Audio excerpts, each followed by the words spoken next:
les États-Unis ont discrètement redessiné la carte du commerce mondial. Tarif après tarif, une vague de mesures a touché tout, des géants comme Apple aux constructeurs automobiles comme Ford. Mais qu'est-ce qui se cache derrière ce changement? Un geste stratégique? Une tentative d'équilibre? Ou une réaction à un système qui ne favorise plus le pays? Depuis des décennies, la Chine suit une formule singulière: stimuler ses entreprises au détriment de la consommation intérieure.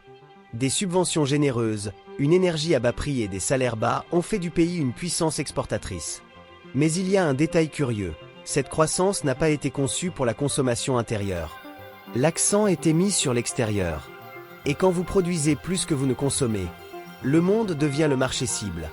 L'exportation est vitale. Mais ce n'est pas une fin en soi.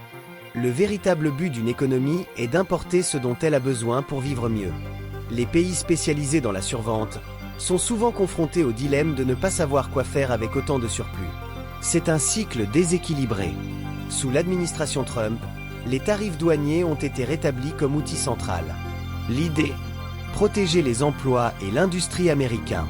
Sous l'administration Biden, la situation a changé. Les subventions sont devenues centrales. Deux méthodes. Le même défi: adapter le pays à un marché qui a évolué plus vite que sa capacité de réaction. La plupart des produits américains d'aujourd'hui naissent aux États-Unis, mais sont fabriqués ailleurs. Des projets comme ceux d'Apple ou de Nike sont toujours créés sur le sol américain, mais leur exécution est depuis longtemps externalisée.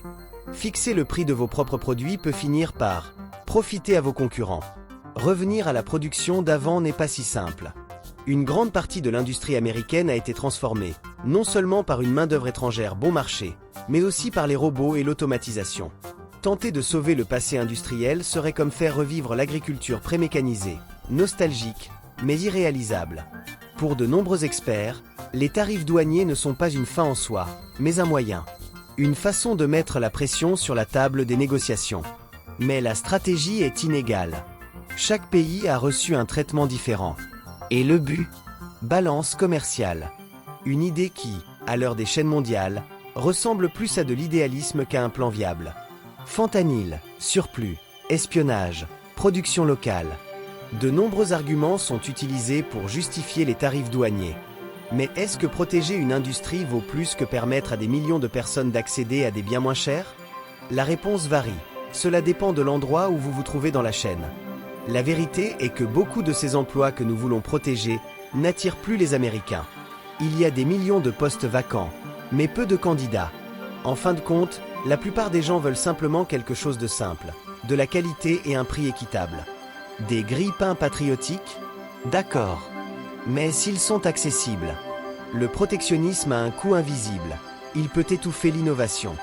Dans le but de préserver les anciennes structures, certains pays ont retardé leur transition vers le numérique. Sans véritable concurrence, même les géants somnolent. Qu'est-ce qui est vraiment américain aujourd'hui? Une voiture peut avoir un moteur japonais, une puce coréenne, une conception allemande et un assemblage final aux États-Unis.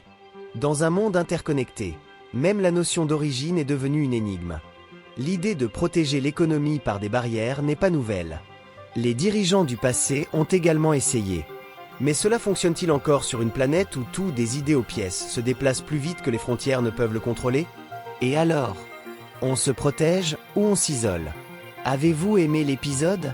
Partagez avec ceux qui aiment la géopolitique et l'économie et laissez un commentaire. Pensez-vous que les tarifs douaniers sont un mal nécessaire ou une erreur stratégique?